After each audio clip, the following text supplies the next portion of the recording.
Greetings viewers, Eric the Car Guy. Thanks for tuning in.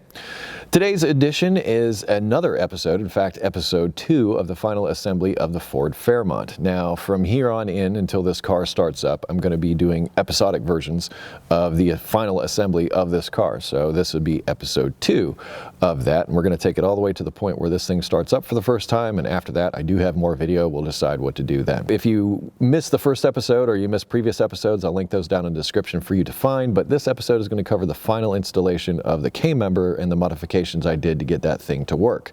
So let's get to the action already in progress. Eric, take it away. One of the problems I ran into yesterday while I was working was that the movable fastener plates for the rear part of the K-member have a different spacing on the Fairmont than they do on the K-member and the new spacer plate. I don't want to have to modify the K-member and the spacer plates, so my thought is I'll pull the assembly off of the Mustang and see if it's different. If it is, we'll use the ones off of this and get new ones for this someday. It's a parts car, that's why it's here. There's no engine in here, so I have no qualms whatsoever about lifting this by the K-member. Besides that, I'll likely replace it. I'm not worried about jack stands because I'm just reaching to right here. I'm not actually going to be under the vehicle. So the worst that could happen is you lose an arm? Yeah. Wow. I dropped a little bit. I guess these bolts are important. This is what we're looking for. Let's pull this guy out and compare. Sweet, we got what we need. So this is the size that we need. So I'm gonna pull the other side off the Mustang. We'll get rid of these. We'll modify the car to fit these. We'll be good to go. Just so that I know where stuff goes for future reference, I'm going to take the ones that were in the Fairmont and put them back into the Mustang just so that I know where they go.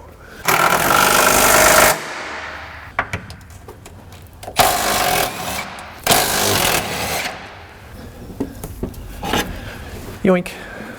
Parts car hasn't given me a lot, but what it has given me has worked out. Just going to elongate the holes in the body to accommodate these new things here.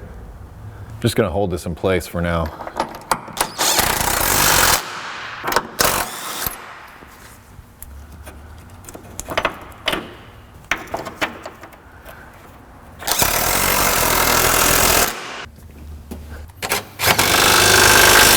Thank you, parts car. Your sacrifice will be remembered. Brian and I will now remove the hood. We know hood clearance is good, so it's no longer That's not on the hood. need to worry about now. Listen to me. Yeah, that's not on the hood. We're good. We're good.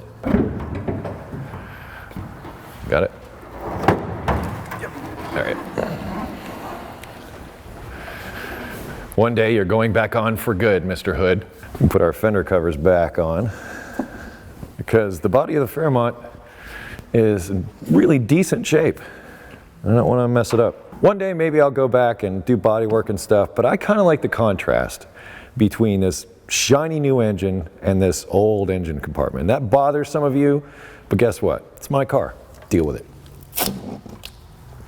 There was something I forgot to do yesterday when I had all this together, and this has got to go back on here anyway, but I forgot to check to see if the engine, especially where the carburetor sits, is level.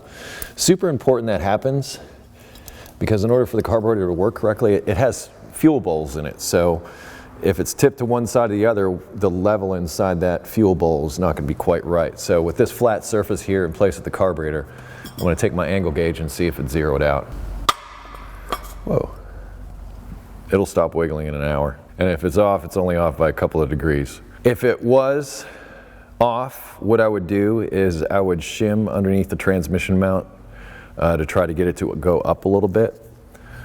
But it's looking like it's dead on zero, this is definitely something to check in a custom installation like this. So I think we're 100% fine with this the way it is. All right, we're sure the engine sits in here level now. We also have figured out that we have the hood clearance that we need. That leaves me wondering, okay, well, do we really need this engine and transmission in here right now? I would say no.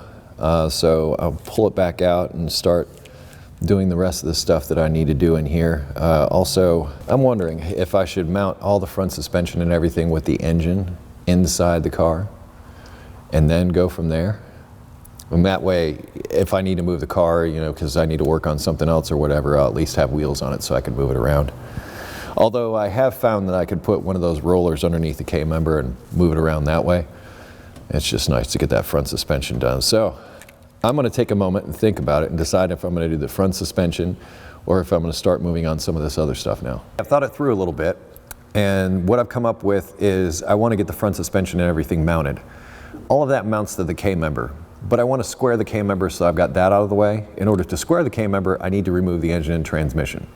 So I'm going to do that now, then we'll square the K-member, and then we'll start mounting the front suspension. Sound like fun? Well, that's what we're doing. And I like leaving this plate on top of the engine because it helps keep dirt and junk out of here. But I'm so relieved that I've solved some major problems at this point. And those major problems are the K-member and its mounting points. That is solved. That was a major hurdle. Also the cross brace underneath, getting that clearance then installed, major hurdle. And hood clearance, also major hurdle.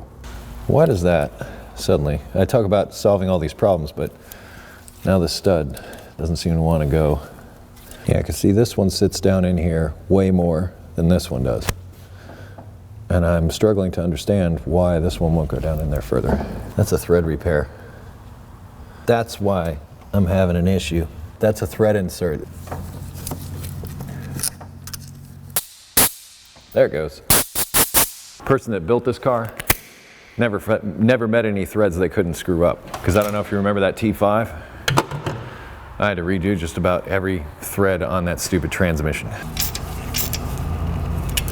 I'm gonna go get a couple more washers for that one. Oh yes.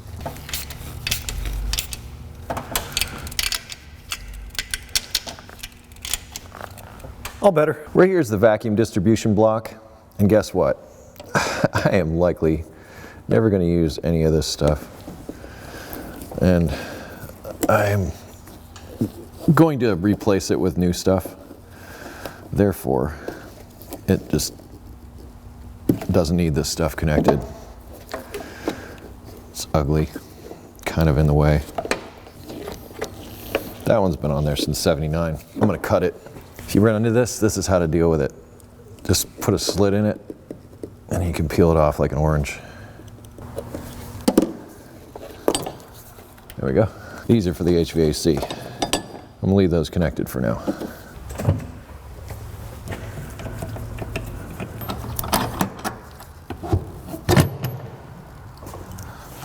Really love this transmission mount.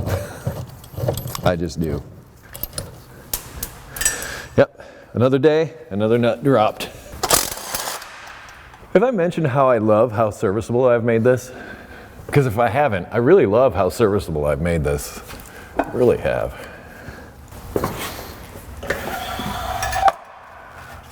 Bam. You know, I think to myself sometimes, self, why are you doing things the hard way? The older I get, the dumber I feel. I used to think I was so smart. And then what happened? I learned how ignorant I really was. I'm gonna add that to my tagline now. Be safe, be dumb, stay dirty. See how strong I am? I can just knock that loose with my hand. That's what a man does. Don't need tools. Tools are for sissies.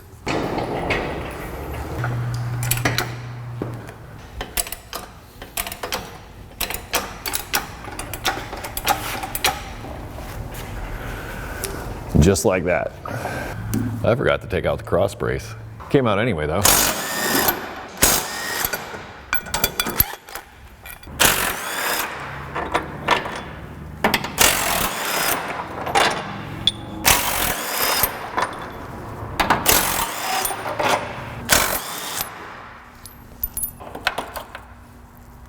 I did bend it a little bit, but I'll fix it. Wow, it's staying up there real nice.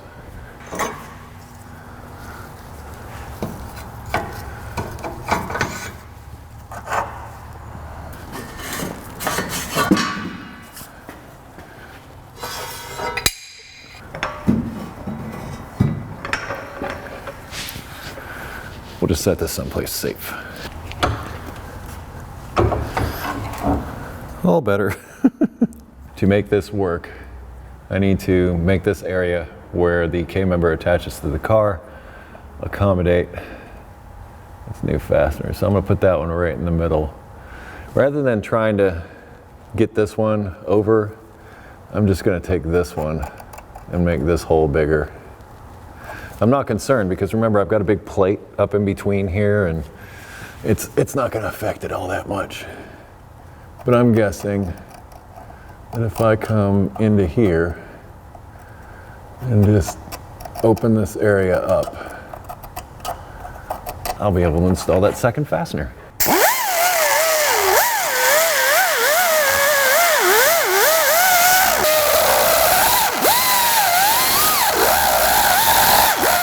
Let's see where that is. Still need to go a bit further.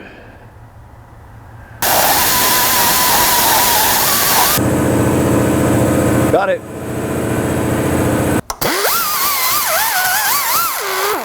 Uh-oh.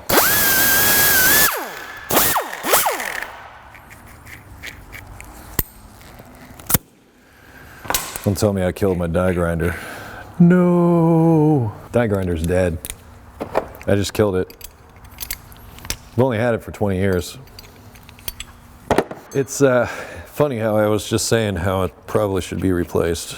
And now it proves to me that it wants to be replaced. It's giving up the ghost.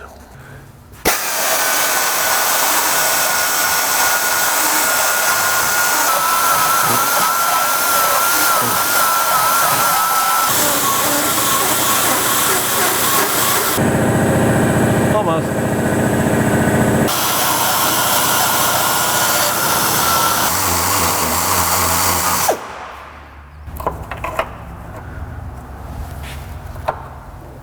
I think it needs a touch more.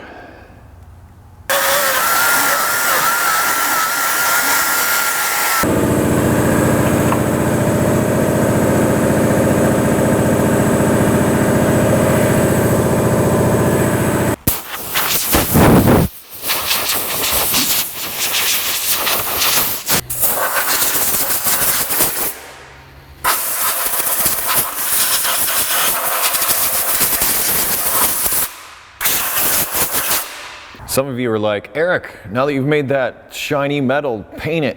Well, like I said before, eventually I might get to doing that with the whole car, not now, but I do understand your concerns about rust.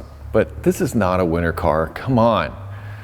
But I am, WD-40 is an excellent rust inhibitor, so I will coat it with some of that.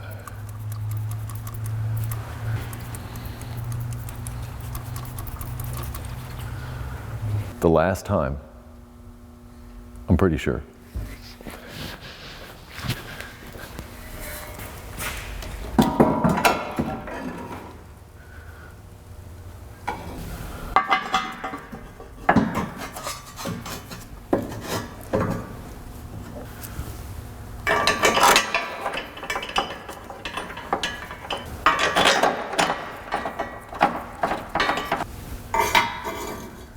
I'm gonna wait and install those bolts till I get these in over here.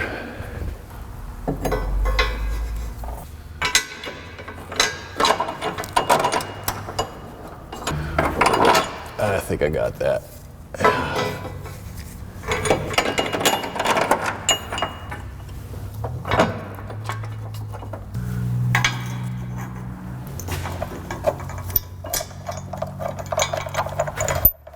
Now I'm using the thickest washers that were in the kit. This K-member's from Maximum Motorsports as well as the spacers and everything else. I don't know if I've mentioned that.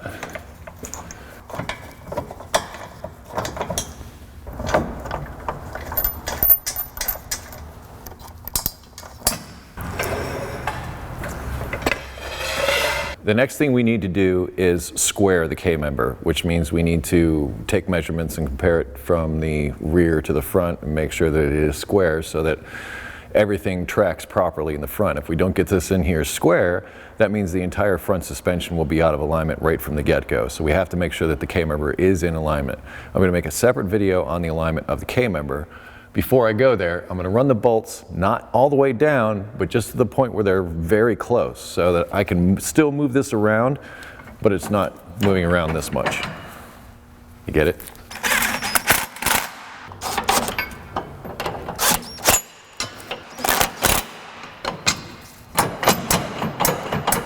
See how much that moves around? If you bolted that down just willy-nilly, it could take everything else and make it way off, because little movements here make big movements out here.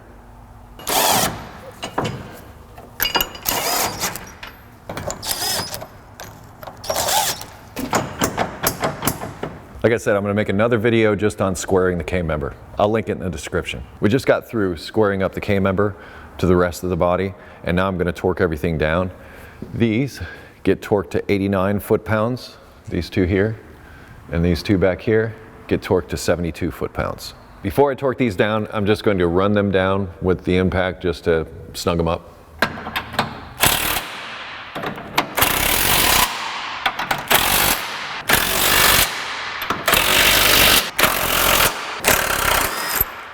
You might remember from before was our ground strap. I'm gonna make sure and restore that.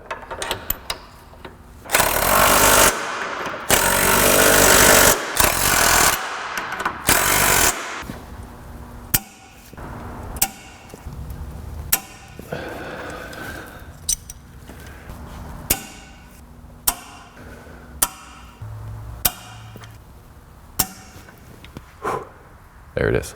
Well, I hope you enjoyed episode 2 of Fairmont Final Assembly. Yeah, that was pretty cool how I got that stuff done. What's kind of neat about, introing these a year after I actually shot the video is that there have been a lot of things that have changed since the episode that you just saw, and you will see some of those changes along the way. I'll put links in the description to previous episodes and other information and stuff, along with parts and things that I used for you to browse and such. Aside from that, please don't forget to like, comment, subscribe, and also hit notifications so you're notified when I post new videos. Those things help me make a living, and I really appreciate that. Be sure to stay tuned after the last little thing runs here, because I threw in a little bit about Cameraman Brian and I, a little bit of banter back and forth between the two of us about blazing saddles. Here's another fun fact. This, I believe, is the last video that Brian and I worked on with Final Assembly, because Brian went off and, well, he does videos for college basketball and that kind of thing, so he had to go off and do other work. Anyway, be safe, have fun, stay dirty. Thank you so much for your time, and I will see you next time.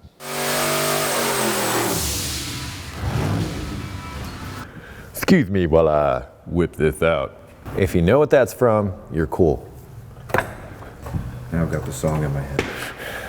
Which one's that? The opening tune, Blazing Saddles. Now that we're done reminiscing about blazing saddles.